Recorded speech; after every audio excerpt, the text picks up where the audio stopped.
मध्य प्रदेश सहित इंदौर जिले में गेहूं की बम्पर पैदावार से शिवराज सरकार कटघरे में खड़ी हो चुकी है।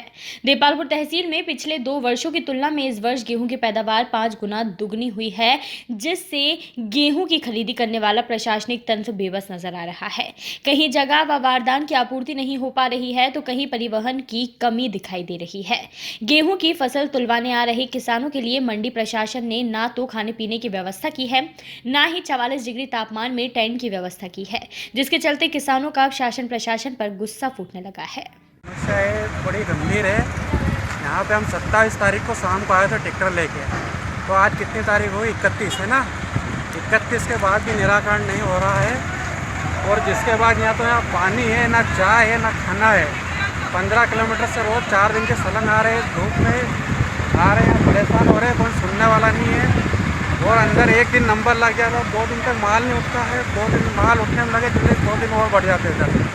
तो 2 दिन एक और 2 दिन और 6 दिन पर बात जाती है जब जाकर ट्रैक्टर खाली होते हैं। और ट्रैक्टर खाली होने में इतनी मारा मारी है कि कोई कह रहा जगह नहीं है, कोई इधर से फंसा रहा है, कोई उधर से फंसा रहा है। जिसकी लाठी उसी की भैंस का मामला चल गया है यहाँ पर देपालपुर में। और एक कांटा है, मगजमारी हो रही है, तारीख के नज़दीक आ रही है, पानी ऊपर से रोज आ रहा है, पल्लियाँ ला रहे हैं, पल्ली ढाक रहे हैं। और रात को वापस पानी आ गया, सिर्फ 15 किलोमीटर दूर से आके पल्ली रखी है ट्रैक्टर पे। क्या नाम है? नीलेश बिस्सी। यही है कि हम 27 की रात से यहाँ पड़े हैं और मतलब एक 4-4, 5-5 गाड़ी हम लेके आए भर के। उनका रोज पड़ी हुई गाड़ी का 1-1 हज़ार रुपये भाड़ा हमको देना पड़ रहा और 3 हज़ार में तो हम करके लाए। तो आज 4 दिन तो हम 5 दिन हो गए थे, 5 हज़ार तो वो 3 वो 7 हज़ार रुपये में एक गाड़ी पड़ रही है हमारी। तो 4 गाड़ी के कितने हो रहे हैं? इस हिसाब से हम इतने परेशान हो रहे हैं। हमारा माल यहाँ ढुल जाए तो हमें कोई प्रॉब्लम नहीं, बस हमें यही चाहिए कि हमारी गाड़ियों में फ्री हो जाए और घर चले जाए, कोई टेंशन नहीं। ट्रैक्टर का भी हमारे घर के है, किसान के हैं, तो हम थोड़ा एडजस्टमेंट कर लेंगे। लेकिन गाड़ियों की तो ऐसी हालत हो रही है कि हम बहुत बुरी तरह से परेशान हो रहे हैं। तो गाड़ी खाली हो जाए तो हमें कोई दिक्कत नहीं है, मतलब वो 3-3 हज़ार 4-4 हज़ार उनको फालतू देना पड़ रहा है हमें, और गाड़ी वाले अलग से परेशान कर रहे हैं। तो भाई क्या उनको माल डालने की जगह ही नहीं है, वो बस थोड़ा सा फड़ पे डाल लेते हैं, इनके फुल हो गए हमारा माल, बस अब हमारे पास जगह ही नहीं है। तो अब हम क्या करें, उसमें जगह नहीं, तो हमारी गाड़ी का भाड़ा हमको देना पड़े ना। तो ये बता रहे कि हमारे पास है, चल रहा है कामकाज, लेकिन गाड़ियों में बाहर से नहीं आ रहे थे, माल नहीं उठा पा रहे हम ये, और माल उठाने की प्रॉब्लम आ रही है। कंचन सिंह कछावा गाँव कर की। हम यहाँ 27 तारीख से आए हुए हैं, अभी तक हमारा कोई भी मतलब ट्रैक्टर भी नहीं तुले। हम लाइन में खड़े, बोले कि अभी तो 27 का ही तुला, बल्कि हमारा तुलना था।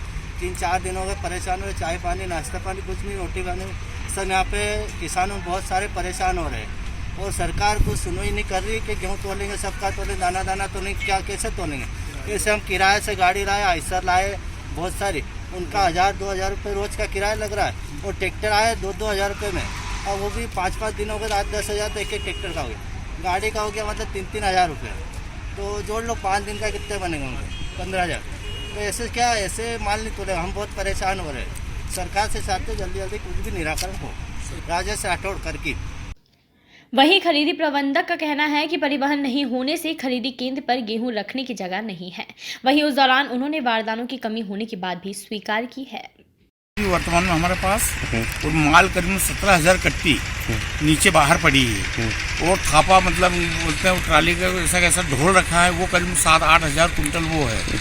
समस्या ये है कि कोई ऊपर सुन ही नहीं रहा है हमारे, ना बाहर मतलब वाहन लग रहे हैं और ना ही ट्रक लग रहे हैं, जिससे किसानों को तो सहयोग मिल रहा है। पर प्रशासन अगर हमारे यहाँ ट्रक लगा दे, माल निकलना शुरू हो जाए तो हम सब कर सकते हैं। अगर परिवहन यहाँ से ट्रक लगा दे तो 4 दिन के अंदर हम समस्त किसानों का माल भी खरीद सकते हैं। राधेश्याम ठाकुर। वहीं एसडीएम प्रतुल चंद्र सिन्हा का कहना है कि सभी विभागों में समन्वय हो गया है, गेहूं की फसल को रखवाने की व्यवस्था की जा रही है।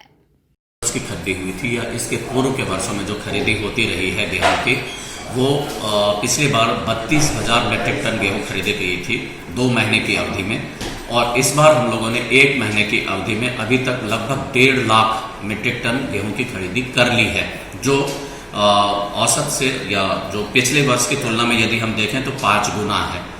निश्चित रूप से जो व्यवस्थाएं थी वो औसत से कहीं अधिक की गई थी, लेकिन अनुमान से अधिक बम्पर पैदावार होने के कारण और जो किसान के जो रजिस्ट्रेशन हुए थे, पिछली बार तक किसान 50% टर्नअप हो रहे थे। इस बार जो संख्या है वो काफ़ी ज़्यादा है, इनकी पैदावार भी ज़्यादा है और इसलिए व्यवस्थाओं में थोड़ी सी कमियां हुई हैं। जो डिपार्टमेंट्स हैं इसमें इन्वॉल्व, सभी के बीच में कोऑर्डिनेशन हो गया है और सभी जगह पे बारदाना भी पहुंचा दिए गए हैं। जो उठाव की समस्या है, जो ट्रांसपोर्टेशन की समस्या है, चूँकि वेयर हाउस भी जो है वो काफ़ी हद तक फुल हो गए हैं, इसीलिए बहुत सारी जगह ऐसी भी हम लोगों ने चिन्हित करके वहाँ पर खरीदी कराई है, जिनका या तो हमने अधिग्रहण किया है या तो हम लोगों के सहयोग से, जो संस्थाएं हैं, जो स्कूल बिल्डिंग्स हैं या अदर इंस्टीट्यूशंस हैं, उनकी जो बिल्डिंग्स है उसको हम लोगों ने लिया है और उसमें तुलाई का कार्य करा रहे हैं। जहाँ तक लिम्बोदा पार का प्रश्न है, किसानों की संख्या ज़्यादा थी और छोटे कांटे पर तुलाई संभव नहीं हो पा रहा था, इसलिए बड़े कांटे पर इन देपालपुर में उसकी तुलाई कराई जा रही है। दिक्कत कुछ समय के लिए हुई थी, जिसके बाद थोड़ी देर के लिए पुलिस का इंटरवेंशन हुआ था और फिर किसी व्यक्ति ने कुछ दुर्व्यवहार करने का प्रयास किया था, जिसके बाद पुलिस द्वारा कार्रवाई की गई और फिर स्मूथली वहाँ पर खरीदी का कार्य प्रारंभ हो गया। बहरहाल धरतीपुत्रों ने कड़ी मेहनत कर गेहूं की फसल का बम्पर उत्पादन किया, लेकिन किसानों की कड़ी मेहनत को सहेजने में फिलहाल शासन प्रशासन नाकामयाब साबित हो रहा है। खबर मध्य प्रदेश के लिए देपालपुर से संदीप सैन की रिपोर्ट।